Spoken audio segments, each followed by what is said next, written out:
Okay, so I'm gonna attempt to do a kind of cut and paste movie here with the pause button, so we'll see how well this turns out, but I'm gonna do a quick how-to on pushrod tube seals for the Type 4 motor. This is a Vanagon 1980 with an air-cooled motor. This motor applies to anything between 1972 and 1983.5 when they changed over to water-cooled.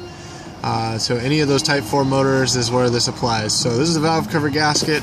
We're gonna pop the bail down like so. I already started on it. And then you're gonna reach up and pull the bail off.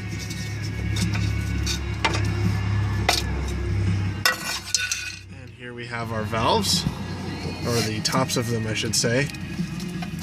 See if I can adjust my light over here. There we go. So get your gasket off of there. I'll work on peeling that off in a minute. Peel the gasket off, and then you're going to take two bolts, these two bolts here, out, and this is spring loaded this direction, this way. So when you take this off, hold it tight, and then I've got a couple of small screwdrivers here. These are actually core tools for removing valve stems from tires, but they'll fit in the holes and keep those from falling apart. We're going to take two off at a time, so just one section here. So I'm going to pop that off real quick and then we'll be right back. Okay, so back at it here. Those are a 11mm nut, and then there's a washer behind it, and then you've also got this safety wire here that you just push down and it'll pop out of its clip there. You see how I did that? And all that does is it holds the pushrod tube into place.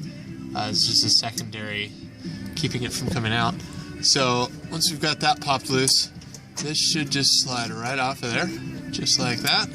And again, keep it pinched, and I'm going to set it inside my valve cover here. It's a good place to set it, and then just to keep this from falling apart, because it's not always fun to try and figure out how that would pack together when you weren't paying attention. Slide those in. Get that in a minute. Okay, so next we're going to take these push rods out, and you want to pay attention to which ones these come out of. Probably a good idea to make sure, pay attention which direction they come out. They do have a wear pattern. I typically don't worry about it, but it's a good idea to worry about it, because with my reputation I blow stuff up, and this might be why, and it might not be why, who knows.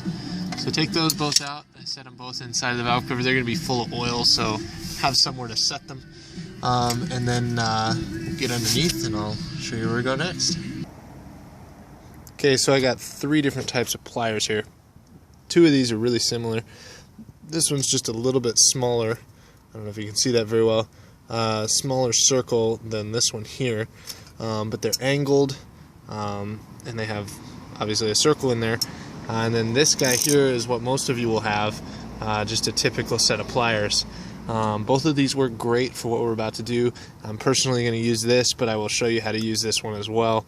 And what we're going to do is grab the tube on the bottom and gently twist to break the seal, the initial seal, and then I'll show you how to pry gently to pop that cover, or pop the tubes out of the head, and then we can get them out without bending them flat. You're going to try to do this with as little damage to the tube as possible, and it's a very thin aluminum, so you want to be very careful. So I'll show you how to do that.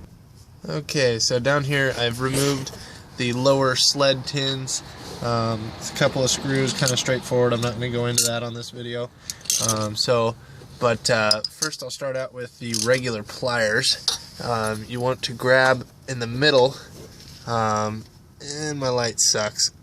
Sorry, I'm working at like midnight here with an LED rope in the middle of a parking lot. Bear with me.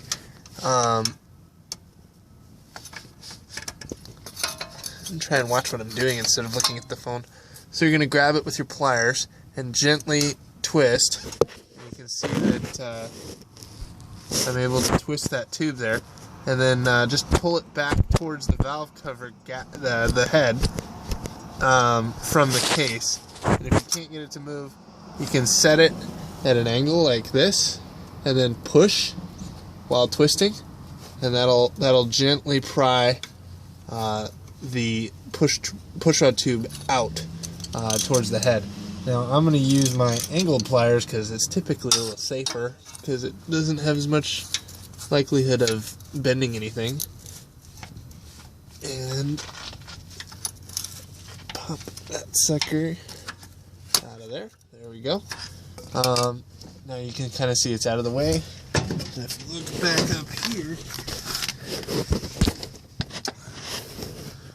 back up here, and then I can grab this guy.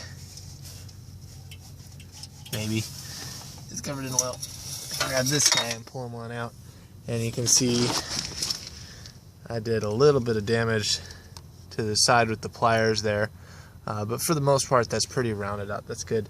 So what we're going to be replacing is a seal here on this end and on that end as well, and I'll show you that in just a second. I'm going to rearrange my light so that you can actually see what I'm doing.